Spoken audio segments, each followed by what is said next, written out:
A friend asked me to build them a habit tracker, not to necessarily eat better, but to stop relying on a specific food to cope. So, if you are looking for a habit tracker that is transferable and super easy to adapt to different contexts, then stick around. I am not making this hypothetically. This is actually for someone. Sometimes people ask me to randomly make Notion pages for them because they know I'm obsessed with it. So, here we are. So, let's get into it. We're going to make it easy to use. I already did some initial setup over here. So, I put it in for 30 days. I am aware that not every month is the same day, but that being said, 30 is like a good baseline, and obviously if it's like 28 days, 31 days, whatever, you can just add or take away a day for your month. So this is the January database. There's going to be a different one for every single month, and I'll show you how to do that. So this is January, and then I've made a toggle because I don't want this page to be like so clogged up. Like I want you to be able to drag the month into this toggle. I already dragged it into the, oh good Lord, what just happened? I'm gonna have to edit undo over here. But anyway, so it's already in the toggle. So that means that if I toggle like this, you're not gonna see it. So it keeps things nice and tidy as you get farther along in the year.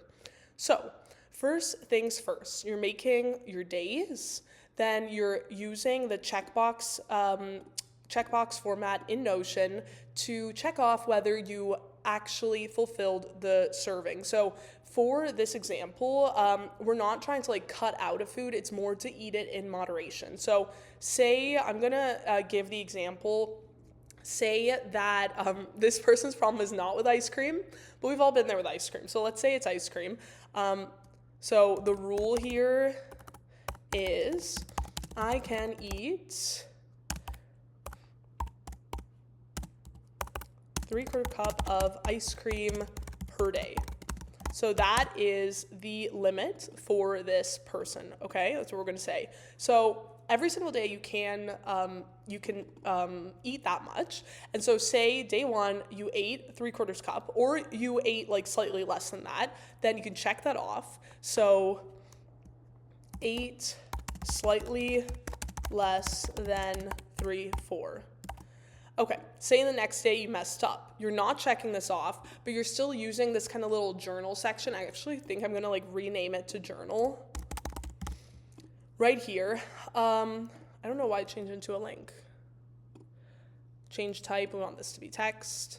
Okay, was overwhelmed by midterm and ate an entire tub of Ben & Jerry's. I'm just getting creative with this, okay? We've all been there.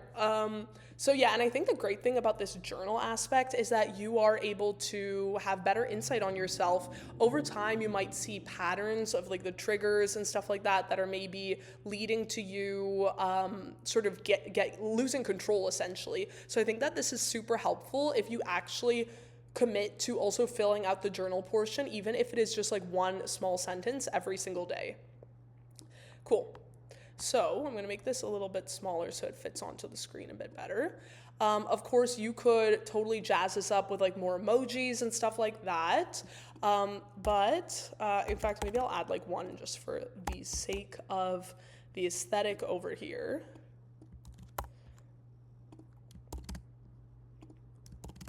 Beautiful. Okay. So we have January done here. I have the rule right here, but there's one other caveat. I want there to be an ability to fail and still come out on top. So I'm going to say that every single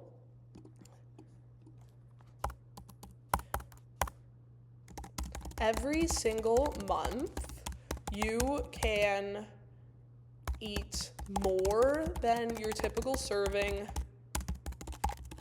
one time. So like say it's somebody's birthday, or say that it is, I don't know, your anniversary, some other special occasion, and ice cream is the thing that does it for you. You can go full out for one day. So every single month you can eat more than your typical serving one time. It's up to you when you do that. So these are the rules. I'm going to make a heading here that says rules. I don't really like the name rules, honestly, because it just sounds like so constrictive. So maybe you can think of a synonym for this. But here are rules.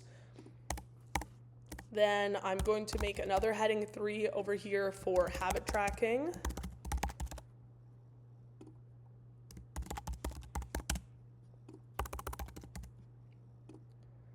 Also going to color it pink. Awesome. Okay, so here's our January. There's one other caveat though, and that is we want to add one section over here for the actual like kind of cheat day.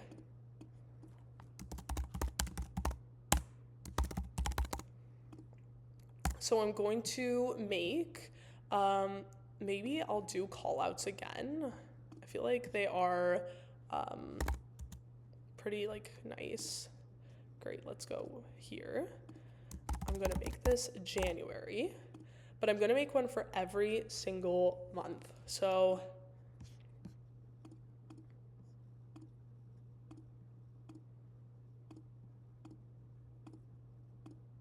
not sure. Okay, there we go. It's working. Okay. Might actually just be easier to use my keys over here. So I'm going to try that. Okay, you know what? Never mind. So we're going to keep duplicating this until we have 12 of them. Okay. For the sake of saving time over here, I'm just going to already show you my vision for this. So January, February, March, April, May. Okay. June, July,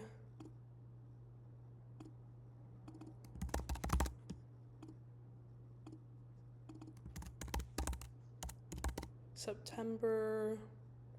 Sorry for how tedious this is. We're almost there. And December. Gorgeous.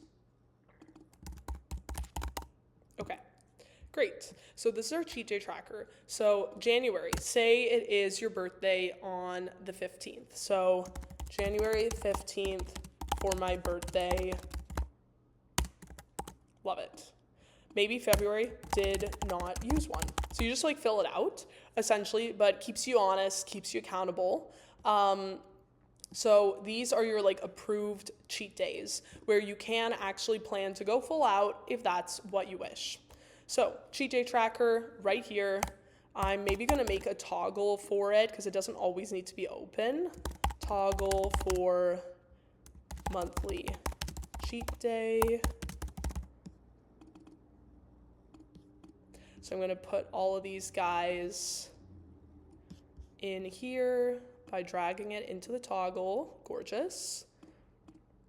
Then we have our monthly habit trackers, January.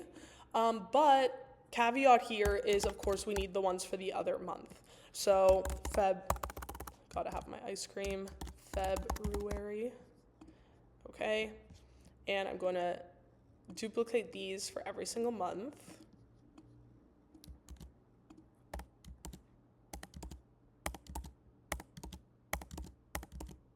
That might already be 12. I don't even know. So February, March, April, May, June, July, August, September, I'm getting lazy, October, November, December. Gorgeous. And then the whole point is you are going to press this. You are going to duplicate it. Let's say without content. It might take it a little second sometimes, February. And then all you're gonna do is drag it into February. And there you have your February one. And, oh, actually, my bad. You do wanna do it with content because you want the days, of course. So I'm gonna delete that and do that once more. So you are going to press duplicate with content. We have our examples here, but obviously you can remove those.